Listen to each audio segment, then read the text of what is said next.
Okay, ಹಾಗೆ ಸಂಪರ್ಕದಲ್ಲಿರಿ ಶಬೀರ್. ಮತ್ತೆ ನಿಮ್ಮ ಜೊತೆನಲ್ಲಿ ನಾನು ಮಾತನಾಡ್ತೀನಿ. ವಿಜಯೋತ್ಸವ ಎಲ್ಲ ಕಡೆ ನಡೀತಾ ಇದೆ.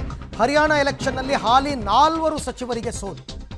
ಬಿಜೆಪಿ ಜಯಬೇರಿ ಬಾರಿಸಿದ್ರು ಕೂಡ ಹಾಲಿ 4 ಸಚಿವರಿಗೆ ಸೋಲಿನ ಆಘಾತವಾಗಿದೆ. ಹರಿಯಾಣ ಎಲೆಕ್ಷನ್ನಲ್ಲಿ ಹಾಲಿ 4 ಬೆಳಗ್ಗೆ ಇದ್ದ ಟ್ರೆಂಡ್ ನೋಡಬೇಕಾಗಿತ್ತು. ಮುಖ್ಯಮಂತ್ರಿ ಸೇರಿದಂತೆ ಎಲ್ಲ ಸಚಿವರು ಹಿನ್ನಡೆಯಲ್ಲಿದ್ದರು. ಆ್ಯಂಡ್ ಇದು ನಿರೀಕ್ಷಿತ ಕೂಡ ಹೌದು. ನಾನು ಯಾವಾಗಲೂ ಹೇಳ್ತಿರ್ತೀನಿ, 10 ವರ್ಷ ಒಂದು ಪಕ್ಷ ಒಂದು ರಾಜ್ಯದಲ್ಲಿ ಆಡಳಿತ ನಡೆಸಿದಾಗ ಆ್ಯಂಟಿ ಇನ್ಕಂಬೆನ್ಸಿ ಇರುತ್ತೆ.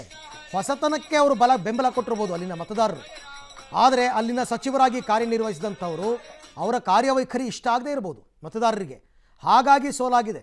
2018ರಲ್ಲಿ ಕರ್ನಾಟಕದಲ್ಲಿ ಚುನಾವಣೆ ಆದಾಗ ಸಿದ್ದರಾಮಯ್ಯ ಸೇರಿದಂತೆ 1 ಡಜನ್ ಮಂತ್ರಿಗಳು ಸೋತಿದ್ರು. ಎಕ್ಸ್ಪೆಕ್ಟೆಡ್ ಅವೆಲ್ಲವೂ ಕೂಡ. ಈ ಬಗ್ಗೆ ಕೂಡ ಮತ್ತಷ್ಟು ಮಾಹಿತಿ ನನ್ನ ಕೊಲೀಗ್ ಶಬೀರ್ ಅವರಿಂದ ಪಡ್ಕೊಳ್ಳೋಣ. ಶಬೀರ್, ಆ್ಯಂಟಿ ಇನ್ಕಂಬೆನ್ಸಿ ಅಂತಕ್ಕಂಥದ್ದು ಕೂಡ ಸ್ವಲ್ಪ ಪ್ರಮಾಣದಲ್ಲಿ ವರ್ಕ್ ಆಗಿದ್ದರೂ ಕೂಡ ಹೊಸತನಕ್ಕೆ ಮತದಾರರು ಬೆಂಬಲವನ್ನು ಕೊಟ್ಟಿದ್ದಾರೆ. ಇದರಲ್ಲಿ ಆ ಥರ ನಾವು ಹರಿಯಾಣದಲ್ಲಿ ಲೆಕ್ಕ ಹಾಕ್ಬೋದಾ ಅಂತ? ಸಹಜವಾಗಿ ಚುನಾವಣೆ ಅಂದಂಥ ಸಂದರ್ಭದಲ್ಲಿ ಕೆಲವೊಂದಿಷ್ಟು ಸೋಲು ಗೆಲುವುಗಳು ಇದ್ದೇ ಇರುತ್ತೆ. ಆಡಳಿತ ಪಕ್ಷದಲ್ಲಿ ಅಂದರೆ ಯಾರು ಚುನಾವಣೆಯನ್ನು ಗೆದ್ದಿರ್ತಾರೆ ಅಲ್ಲೂ ಕೂಡ ಕೆಲವೊಂದಿಷ್ಟು ಜನರು ಸೋಲನ್ನಪ್ಪಿರುವಂಥದ್ದನ್ನು ಕೂಡ ನಾವು ಗಮನಿಸಿದ್ದೀವಿ. ಈಗಲೂ ಕೂಡ ಹಾಲಿ ಸಚಿವರಿಗೆ ಬಹಳಷ್ಟು ಜನರಿಗೆ ಹಿನ್ನಡೆ ಆಗಿರುವಂಥದ್ದನ್ನು ಕೂಡ ನಾವು ಗಮನಿಸ್ತಾ ಇದ್ದೇವೆ. ಈಗ ಸಿಕ್ಕಿರುವಂಥ ಮಾಹಿತಿಗಳ ಪ್ರಕಾರ 4 ಜನರು ಸಚಿವರಿಗಾಗಲೇ ಸೋಲನ್ನಪ್ಪಿದ್ದಾರೆ.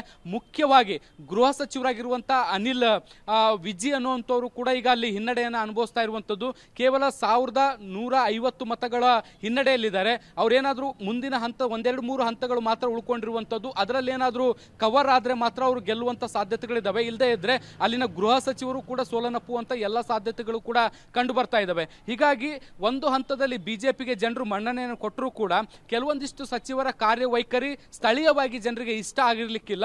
ಹೀಗಾಗಿ ಅವರನ್ನು ಸೋಲಿಸುವಂಥ ಕೆಲಸವನ್ನು ಕೂಡ ಮಾಡಿರ್ತಾರೆ. ಕರ್ನಾಟಕ ಸೇರಿದಂತೆ ಬೇರೆ ಬೇರೆ ಎಲ್ಲ ರಾಜ್ಯಗಳಲ್ಲೂ ಕೂಡ ಈ ರೀತಿಯಾದಂಥ ಬೆಳವಣಿಗೆಗಳಾಗಿತ್ತು. ಈಗ ಹರಿಯಾಣದಲ್ಲೂ ಕೂಡ ಇದಾಗಿರುವಂಥದ್ದು.